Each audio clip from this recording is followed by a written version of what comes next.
मुश्किल इस दुनिया में कुछ भी नहीं। मुश्किल इस दुनिया में कुछ भी नहीं, फिर भी लोग अपने इरादे तोड़ देते हैं। अगर सच्चे दिल से हो चाहत कुछ पाने की, तो सितारे भी अपनी जगह छोड़ देते हैं।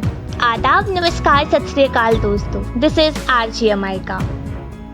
फेलियर एक ऐसा फॉर्मूला जो आपको आपके गोल तक पहुंचा सकता है। बस जरूरत है तो आपकी सोच और हौसले की कि आप उस फेलियर को कैसे लेते हैं। क्योंकि ज्यादातर लोग अपने फेलियर के लिए भगवान को कोसने लगते हैं और इसी रीजन से काम करना, एफर्ट लगाना बंद कर देते हैं। पर आज मैं आपके लिए लेकर आई हूँ एक ऐसे शख्स की कहानी जिन्होंने अकेले ही एक विशाल पर्वत को तोड़कर उसके बीच में से रास्ता बना दिया। सिर्फ अपने प्यार के खातिर उस पहाड़ का सीना चीर दिया। माउंटेन मैन कहलाने वाले the one and only Dashrath Manjhi, जिन्होंने अपने इस काम से दुनिया में प्यार और कोशिश की एक नई मिसाल खड़ी की है। तो चलिए शुरू करते हैं। क्या थी इनकी लाइफ जर्नी, कैसे एक इम्पॉसिबल काम को इन्होंने पॉसिबल करके दिखाया। दशरथ मांझी का जन्म 14 जनवरी 1921 को बिहार के बहुत छोटे से गांव गहलोर में हुआ था। जब ये पैदा हुए तब देश अंग्रेजों की गिरफ्त में ही था और 1947 के बाद भी देश की आर्थिक स्थिति बहुत बिगड़ी हुई थी। उस वक्त इनकी फैमिली इतनी बुरी सिचुएशन से गुजर रही थी कि 2 वक्त की रोटी मिलना भी मुश्किल हो जाता था। हमारे देश में उस वक्त बाल विवाह का काफी प्रचलन था, इसलिए दशरथ जी की भी शादी बचपन में ही कर दी गई थी। कहने को तो देश आजाद हो गया था, पर अभी तक ना तो बिजली थी, ना सड़कें, और तो और हॉस्पिटल जाने के लिए भी पूरा पर्वत लांग कर जाना पड़ता था। क्या था, दशरथ मांझी के पिताजी ने गांव के किसी जमींदार से पैसे उधार लिए थे और वो पैसे वो वापस नहीं कर पाए। इसलिए वो चाहते थे कि दशरथ जमींदार के यहाँ बदवा मजदूर काम करे, पर इन्हें किसी का मजदूर बनना बिल्कुल पसंद नहीं था, जिसके चलते वह गांव छोड़कर धनबाद चले जाते हैं और वहां कोयले की खदानों में काम करने लगते हैं।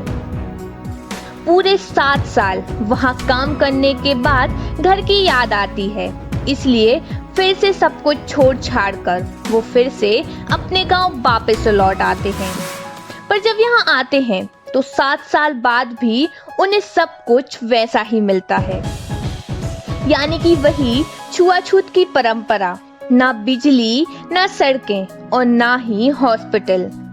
पर इन 7 सालों के बीच इनकी माँ का देहांत हो जाता है और ये अपने पिताजी के साथ ही उनके काम में हाथ बटाने लगते हैं। गांव आने के बाद इन्हें एक लड़की से शिद्दत वाला प्यार होता है और किस्मत से ये वही लड़की थी जिसके साथ इनका बाल विवाह हुआ था।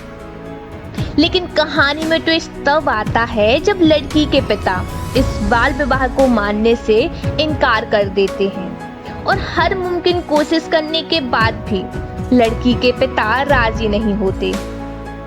जब इन्हें कोई ऑप्शन नहीं दिखता तो ये दोनों भागकर शादी कर लेते हैं और पहाड़ के दूसरी ओर अपना छोटा सा घर बसाते हैं।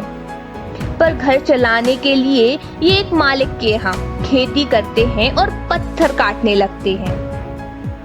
शादी के कुछ सालों बाद ही इनके यहाँ एक बेटा और बेटी होती है। लाइफ अभी काफी सुकून से चल ही रही थी।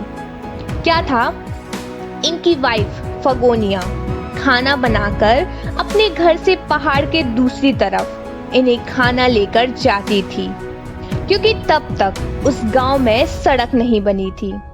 ये रोज पहाड़ पर चढ़ना उतरना मानो उनका रूटीन हो गया था। लेकिन एक दिन इनकी वाइफ का पैर फिसलता है और वो उस पहाड़ से गिर जाती हैं। गिरने की वजह से उन्हें काफी चोट आती है, पर वक्त पर ट्रीटमेंट ना मिलने की वजह से उनकी वहीं डेथ हो जाती है। यह बात दशरथ माँ जी के दिल में घर कर जाती है और उस दिन वो एक संकल्प लेते हैं कि जिस पहाड़ की वजह से मेरी पत्नी मरी है, मैं उस पहाड़ को ही चीर डालूंगा और जब तक उस पहाड़ को तोड़ूंगा नहीं तब तक छोड़ूंगा नहीं। उस वक्त उनके हाथ में सिर्फ छेनी और हथौड़ा रहता है और उस दिन के बाद से ये पहाड़ तोड़ना शुरू कर देते हैं। ये सब देखकर गांव वाले इन्हें पागल समझते हैं और ये इसी पागलपन को अपना जुनून बनाते हैं। अपने बच्चों के पालन पोषण के लिए ये लोगों का सामान पहाड़ के एक तरफ से दूसरी तरफ पहुंचाते हैं और उसी से थोड़े बहुत पैसे भी कमा लेते हैं।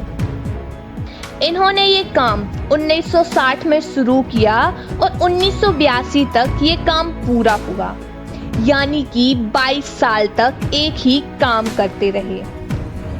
सोचने वाली बात है, ये अपनी पत्नी से और अपने काम से कितना प्यार करते होंगे कि बिना किसी लाभ के लगातार 22 साल तक एक पहाड़ को तोड़ते रहे। इन्होंने 360 फीट लंबा, 22 फीट गहरा और 30 फीट चौड़ा रास्ता बना दिया। हम अपनी लाइफ में स्ट्रगल से इतना घबरा जाते हैं कि किसी भी काम को कंसिस्टेंसी के साथ नहीं कर पाते, क्योंकि हम कभी अपने काम से ये नहीं पूछ पाते कि उस काम को लेकर हम कितने डेडिकेट और पैशनेट हैं। क्योंकि अपनी प्रॉब्लम्स को देखकर हम ये सोचते हैं कि शायद मैं ये नहीं कर सकता, क्योंकि कहा जाता है कि जैसा आप सोचते हैं वैसा आप बन जाते हैं। इसलिए हमें सिर्फ ये सोचना चाहिए कि हमारा काम किस पहाड़ तोड़ने से ज्यादा बड़ा है। दशरथ माँ जी अभी भी यहाँ नहीं रुके और गांव की सड़क को मुख्य सड़क से जोड़ने का निर्णय ले लिया, जिसके लिए इन्हें दिल्ली जाना था, पर जेब में पैसे नहीं थे। पर फिर भी उस उम्र में 1000 किलोमीटर पटरियों के सहारे सहारे पैदल चले और दिल्ली पहुंच ही गए। वहां जाकर इन्होंने सड़क, बिजली, पानी की याचिका की, पर कोई फायदा नहीं हुआ। लेकिन 2006 में मुख्यमंत्री रीतेश कुमार के जनता दरबार में पहुंचे और अपनी सारी बात एक्सप्लेन की। इस बात से प्रभावित होकर रीतेश कुमार ने इन्हें अपनी कुर्सी पर बिठाया और सम्मान दिया और इनकी अपील को भी स्वीकार किया। तो ये थी the legend person Dashrath Manjhi की कहानी। इसी के साथ मैं आपसे अलविदा लेती हूँ। खुश रहिए, अपना ख्याल रखिए और आप जहाँ भी मुझे सुन रहे हैं वहाँ लाइक, कमेंट और शेयर कीजिए। और हाँ, सब्सक्राइब करना मत भूलिए, क्योंकि जब कुछ ना हो छुपाने को तो बहुत कुछ होता है दुनिया को दिखाने को। शुक्रिया।